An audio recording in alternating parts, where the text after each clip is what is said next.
could ask you to explain the meaning of equality, explain the meaning of respect and dignity, and what is its implications for business. So first up would be, let's explain equality. What is equality? It involves fairness and the absence of discrimination. Employees must be treated fairly, and all employees must have equal opportunities. Equal opportunities for all. That's equality. The absence of discrimination. I think that one would be key. The absence of discrimination. That would be fair. That's fairness. That's equal opportunities for all. Respect. What is respect? What's the definition of respect? Often you ask people, so what is respect? You ask learners, so what is respect? And all of a sudden when you get it in the examination, it's like, what is respect? What's the definition of respect? Plain and simple. To value a person because he or she is a human being. Respect, to value a person. How do you value people?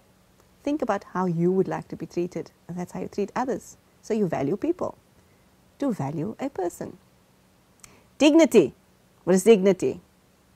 Refers to a person's right to be treated with respect. Dignity refers to a person's right to be treated with respect. And so now we know, and we're talking about the second part, which is its implications for a business.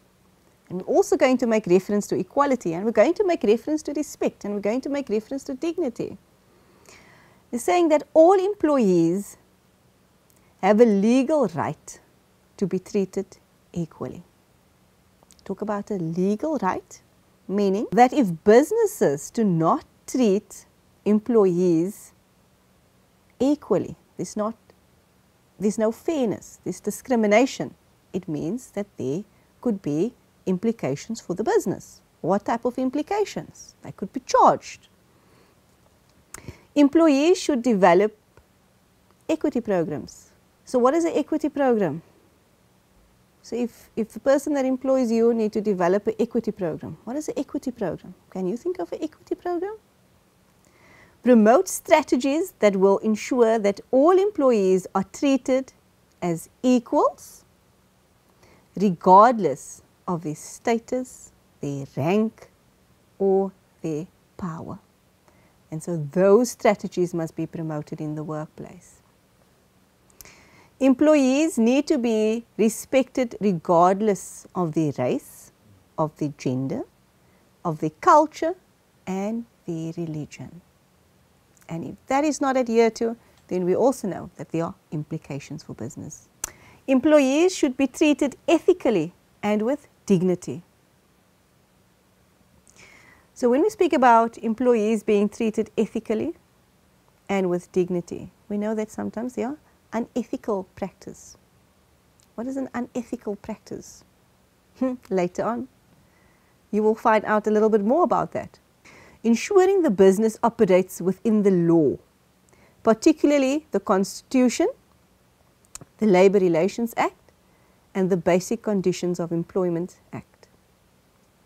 Ensuring the mission statement explicitly includes the value of respect, that they have to provide employees with training and information on issues such as diversity and discrimination.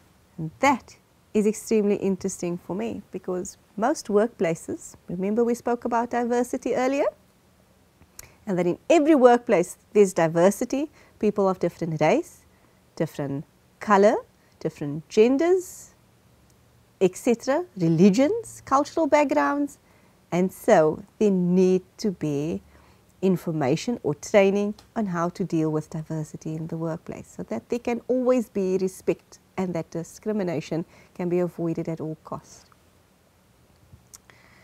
Last but not least, what are we going to talk about now? We've spoken about so much. We are now going to talk about social rights and cultural rights. What are social rights? What are cultural rights? First up, we're going to give some examples of social rights.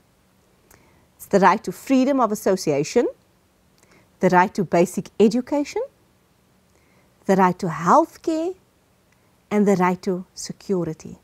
Those are social rights. The right to healthcare, the right to security, the right to basic education. And this is where you are. You are receiving your basic education today, and that is your right. And how are these rights promoted? How is the social right promoted in the workplace? Various strategies have been devised to ensure access to these rights. For example, the Skills Development Act. Amazing. And I know that you know the Skills Development Act from which main topic? From the topic environments. Absolutely. And so this is how we ensure that people have access to these rights, by also the Skills Development Act. Let's look at cultural rights. What are cultural rights? What are the examples of cultural rights? The right to use the language of choice. Yippee-yo, here we go, language of choice. The right to participate in cultural activities of your choice. So what do we have there? Two. One, language. The other one, cultural activities of your choice. And so how are these rights promoted? How are the cultural rights promoted? South Africa has 11 official languages. Each language is recognized. And remember what we said earlier, that if you are employed at a particular business and your language, you cannot speak Afrikaans and you cannot speak English, but your mother tongue is isiXhosa, then the policies and the information of what you need to do need to be in your language, and that is a cultural right.